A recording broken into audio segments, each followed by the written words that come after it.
देखिए फ्रेंड्स, तुलसी के प्लांट है, इतने बड़े हो गए हैं। ठीक है, और इसके मैं कुछ लीफ को मैं हार्वेस्ट करूँगी।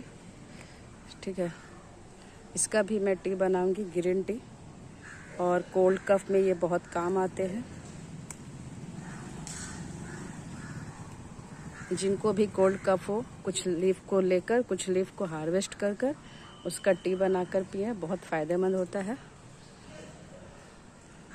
और इसका लिविंग वाटर भी बनता है, जिसे अल्कलाइन वाटर बोलते हैं। वाओ,